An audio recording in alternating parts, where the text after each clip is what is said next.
politics and make a difference. And a few just months ago, I spoke with one of the president's biggest and youngest fans, who also has political aspirations of his own. Meet 9-year-old Jacob Silva. So, you think you could be president? Actually, you have plans to be president at some time. Is that true? Yes. How are you going to go about accomplishing that? I think you have to be over 35. Is that correct? Yes, it is. Okay, so this is the beginning of your presidential campaign? Okay.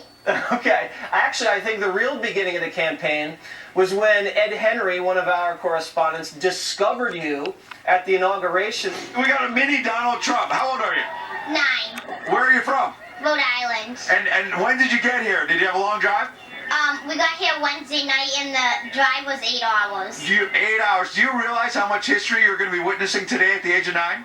Yes. And why do you like Donald Trump? You got the hat, you got the button, you got everything. Well, I like him mostly because of the immigration. Immigration issue, you're following that closely at the age of 9. And the taxes. And taxes, too. You're not paying taxes yet, are you? No. Okay, but your parents are. All right, well, we appreciate you coming out today. Enjoy the history, all right? Okay. All right, good. Okay. Jacob, so you owe Ed a big thank you because he really discovered you. Anything you'd like to say to Ed Henry? Thank you for interviewing me. Now, you told Ed that you are a fan of Donald Trump because of immigration. Tell me what you think of Trump's immigration platform. I think, if Trump builds a wall, I think it would definitely work. And so I'm okay with legal immigrants coming into the country, but not with illegal immigrants, because a lot of those illegal immigrants have problems or guns or drugs, and they shouldn't be coming into our country, and our country has too many problems right at the moment, and we shouldn't have illegal immigrants in our way. Well put. I think you hit it right on the head there, Jacob. And actually, Donald Trump just issued an executive order beginning construction of the wall pretty soon. And who's going to pay for the wall, Jacob? Mexico. That's what we're hearing. Also, taxation. Tell me why you think lowering taxes is good economic policy. I think lowering taxes would be better because right now our taxes are too high and they're way, way too high, and it has to stop. Trump's been talking a lot about lowering taxes, and Obama and they made the taxes go higher. Yep. Which probably didn't help. And right now there's taxes on everything, like free education. Who's going to pay for that? Taxes, all these other things. What's going to pay for that? Taxes. So, I think our taxes need to be lowered a lot. All right. And then if your parents have more money in their pockets, they can buy you some more toys. It works out perfectly for everybody. All right, it's been a while since Jacob was last on our show, so we thought we'd check in with the future president to see what he's been up to. So, Jacob, welcome back on Water's World. Thank you. You're welcome. I want to get from you your assessment of President Trump's first year when it comes to immigration. How has the president done on that front? So I think he has done great. Illegal immigrants aren't pouring into our country as much anymore. The wall, he's been planning that out. I still like the idea of the wall. Yeah. No wall, though, Jacob. Where's the wall? He promised the wall. Mm-hmm. Yeah. That's how I feel. Mm-hmm. I think the wall would really help because it would have to be, like, deep because you can dig tunnels and... Yep. You got to make sure they can't tunnel under it. And it has to be high enough so they can't catapult drugs over the top of it. Yes, like 18 to 30 feet high. You're exactly right. And the prototypes that have been approved are all 18 to 30 feet. You've done your homework, Jacob. Now, let me ask you about the president's tax plan. Right now, the House passed it, and the Senate's kind of in limbo now.